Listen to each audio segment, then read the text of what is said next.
Hello, and thank you for joining me on Delicious by Debbie. Probably 2 weeks ago, I did a video and posted it making homemade tomato soup from fresh tomatoes. Well, I have another batch of them, and I don't really want the tomato soup to eat right now, but I would like to go ahead and make some and maybe can a couple of pints of it if there's that much, or freeze it.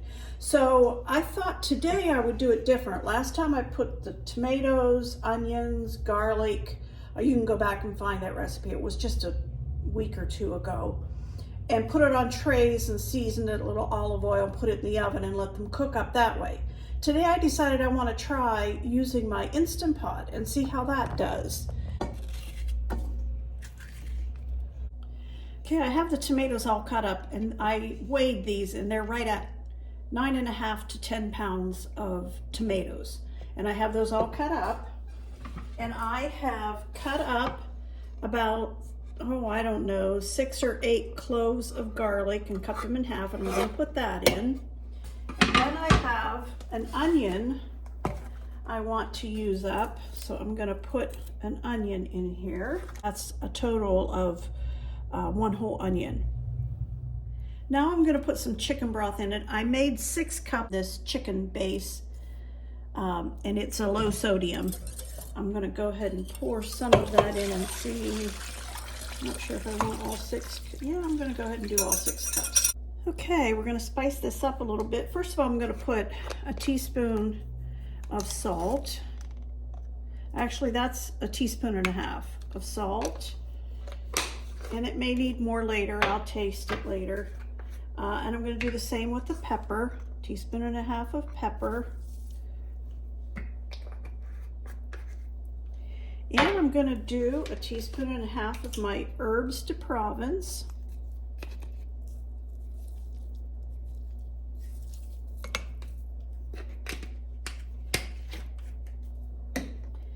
Teaspoon and a half of Parsley Flakes.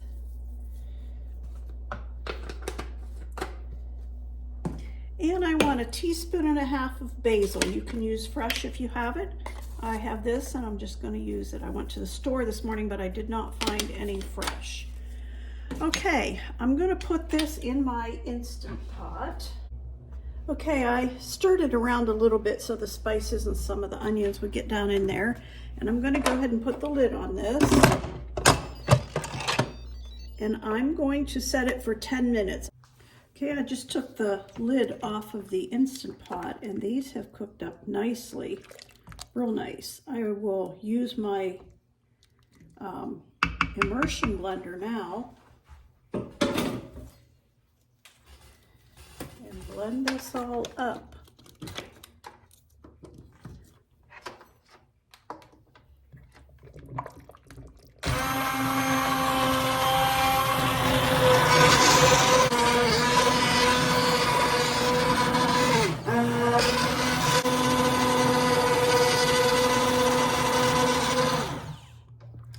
Okay, well, that was a quick way to cook them all up. I used the immersion blender, of course, as you saw, in to make it nice and smooth. I saved out this bowl of it for our supper tonight, and I still ended up with 8 pints. I was going to just can them in my Instant Pot, but you can only do 4 at a time. Just a water bath can. But I'm going to go ahead, I went down and got my pan for my pressure canner, and I'm not going to use a pressure canner lid.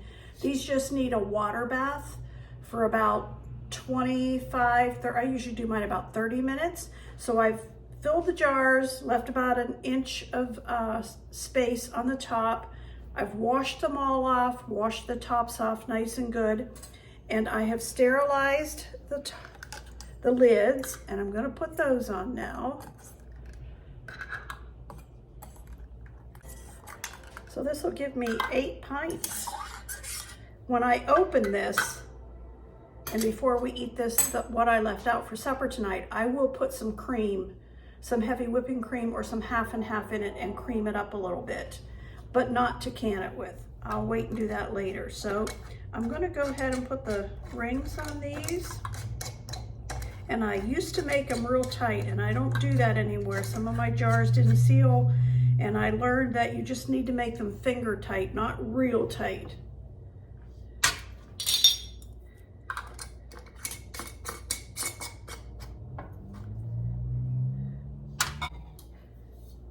I have a rack in the bottom of my canner there, so they're not sitting right on the bottom of the canner. So there I've got 8 pints of them. I'm gonna go ahead and carry this over to the stove and then carry water back and forth until I get the water just above the lids. And then I'm gonna let it come to a boil and boil for about 25 to 30 minutes. And then I'll take them out of the water so they will seal. Okay, this come to a boil and I set my timer. I'm gonna do it for 40 minutes and I'll show you when I take them out. Okay, all 8 jars are out of the canner. Several of them have already sealed. As you can see, this one, the lid has gone down in the middle. They're popping. That means they're sealing, which is always a sound you want to hear when you're canning.